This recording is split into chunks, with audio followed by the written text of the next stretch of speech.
এখন বাজে 6টার মতো, আর চারপাশটা একদম কুয়াশায় ঢেকে রয়েছে, একদম রৌদ্র ওঠেনি এখনও।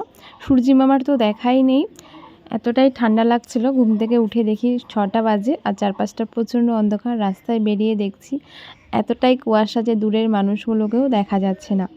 তো ভাবলাম চলো একটু শুয়ে শুয়ে থাকা যাক, মানে ফোনের যা সমস্ত কাজ আছে সেগুলো কমপ্লিট করে নিই, তারপর যখন একটু রোদ্র উঠবে তখন সংসারের কাজ করা শুরু করে দেব। তো মা কিন্তু অলরেডি কাপড় ধুয়ে রেখেছে, যেহেতু আজকে প্রচণ্ড ঠান্ডা ছিল আর রোদ্র উঠবে কি না, তাই মা কিছুটা কাপড় আগে থেকে ধুয়ে রেখেছিল। এখন আমি সেইগুলোই মেলে দিচ্ছি। আস্তে আস্তে দেখছি আবার ঠান্ডা বাড়ছে, 2-3 দিন ধরে বেশ কুয়াশা দিচ্ছে। জানি না আবার রৌদ্র কবে উঠবে।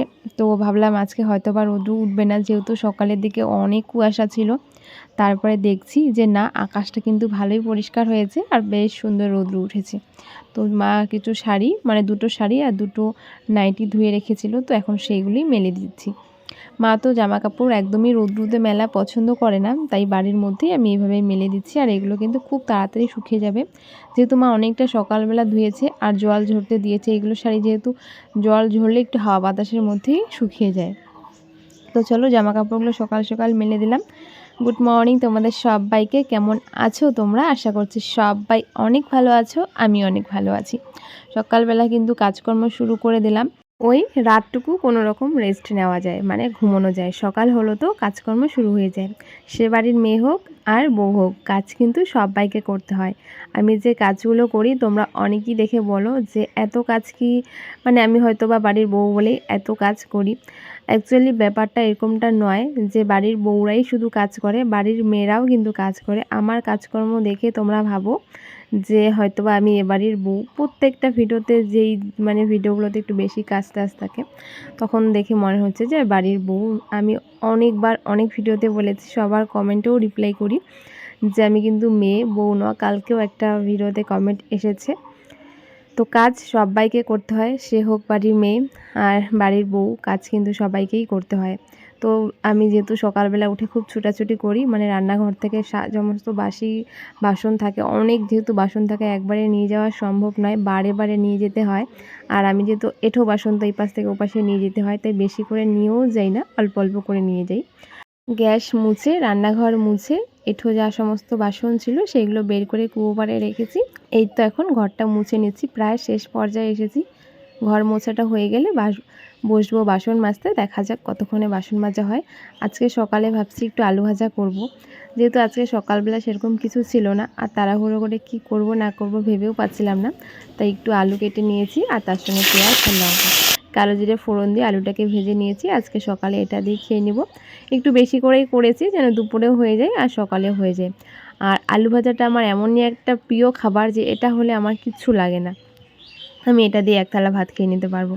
তো এখানে আমি আলু ভাজা করে নিয়েছি, সকালবেলা খাওয়া দাওয়া কমপ্লিট করে নিয়েছি। আর এইদিকে দেখো আমাদের ফুল গাছ, আমি ভেবেছি অনেক দিন আগেই তোমাদেরকে দেখাবো, এত সুন্দর হয়েছে। আর এই ফুলগুলো, মানে গাঁদা ফুলগুলো আমাদের বাড়িতে এর আগে এতগুলো একসঙ্গে কখনো ফোটেনি, তাই বারবার শুধু এখানে আসি আর দেখি। আর আমার ঠামা যেহেতু অনেক ফুল ফুটেছে, আমার ঠামারও যেহেতু ফুল কিন্তু এমনই একটা জিনিস যে দেখতেই ভালো লাগে, ছিললে আর ভালো লাগে না, তাই। আর যেহেতু ঠাকুরকে ফুল ছাড়া পুজো দেওয়াটাও যায় না, তাই আমার ঠামা একটা ফুল দিয়ে একটু একটু করে পুজো দিয়েছে, যতটুকু দেওয়া যায়। আর বাকি ফুলগুলো কিন্তু গাছেই রয়েছে, দেখো অনেক ফুল হয়েছে এবার, প্রত্যেকটা গাছেই ফুল ফুটেছে, অনেক বড় হয়েছে গাছগুলো। কাজ করতে করতে দেখি কাপড়গুলো শুকিয়েছে, ভাবলাম চলো কাপড়গুলো আগে গুছিয়ে নিই, ঘরটাকেও একটু তার সঙ্গে গোছাবো, তারপরে স্নানে যাব। দুপুর হলো তো এই একটা কাজ। আর যেহেতু ঘরটা একটু এখন ধুলোর দিন হচ্ছে, তো একটু ধুলো ধুলো হচ্ছে, রোজই এখন মুছা কোছা করে রাখতে হচ্ছে। তো শোকেসটা ভালো মতো মুছে নিয়েছি, ড্রেসিংটা মুছে নিয়েছি, ওটা তো সবসময় যখন তখনই মুছতে হয়, যেহেতু আয়নাটা অনেকটা বড়, নিচ থেকে পুরো ধুলো হয়ে যায়, তো ওটা আমি সবসময় মুছি। সবসময় ভিডিও করাটা সম্ভব না। এখন এই ছোটো শোকেসটা মুছবো, তারপরে ঘর ঝাড় দেবো, উঠোন ঝাড় দেবো, স্নানে যাব। দুপুরবেলার দিকে উঠোন টুঠোন ঝাড় দিতে হয়, আজকে আর উঠোনটা মুছবো না, আজকে শুধু ঝাড় দেবো ব্যাস। যেহেতু ঘরটা এক সাইডটা মুছেছিলাম, মানে দরজার সামনেটা, তো ভাবলাম আজকে এরকমই থাক।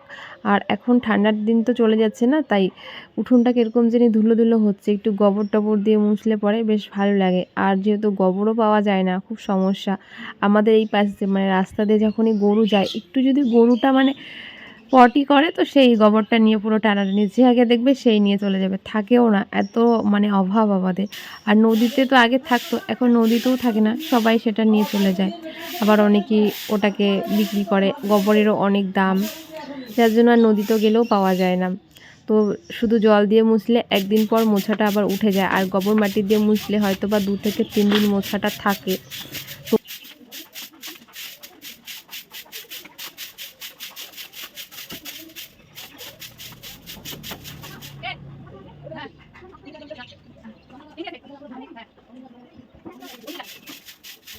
আমার মা একটা ব্লাউজ খুঁজে পায়নি, মানে গরমের যে ব্লাউজগুলো থাকে, ঠান্ডার গরম ব্লাউজগুলো, সেগুলো খুঁজে পায়নি। আর এই উপরে আমি যেহেতু অনেক কাপড় ভাঁজ করে রেখেছি, যেহেতু ঠান্ডার দিন অনেক গরম জামা কাপড় লাগে, সেইগুলো আলনার মধ্যে রাখলে মানে রাখার মতো নয় আর কি, এইভাবেই ভাঁজ করে রাখলেই ভালো লাগে।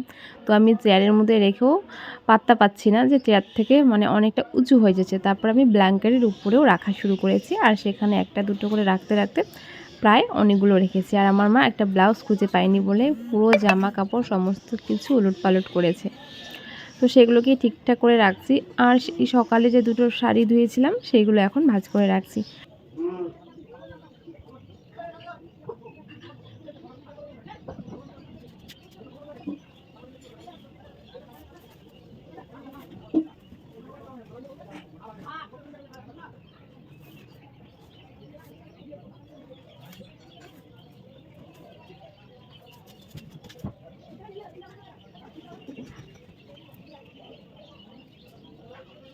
রোজকার কাজগুলো রোজ করলে অনেকটা কম হয়ে যায়। আজ যেরকম মা দুটো শাড়ি ধুয়েছে, আর সেটা আমি সঙ্গে সঙ্গে ভাঁজ করে আলনার মধ্যে সুন্দরভাবে গুছিয়ে রাখছি। এতে করে কাজটাও কমে আসছে, আর দেখতেও কিন্তু বেশ ভালো লাগছে। তো চলো বিছানাটা ভালো মতো ঝাড় দিয়ে নিচ্ছি। এখন এই ঘরে ব্ল্যাঙ্কেটটা আমি নেই না, এটা এভাবেই থাকে। রাতে করে যদি এই ঘরে একটুখানি শুই, ওই ঘরে ব্ল্যাঙ্কেটটা এনে ঘুমোই, আবার রাত্রে আবার ওই ঘরেই নিয়ে চলে যাই। ব্ল্যাঙ্কেটের উপরে এত কাপড় হয়েছে, সেটা নিলে আমারই মানে পরে ঝামেলা হবে গুছানোতে।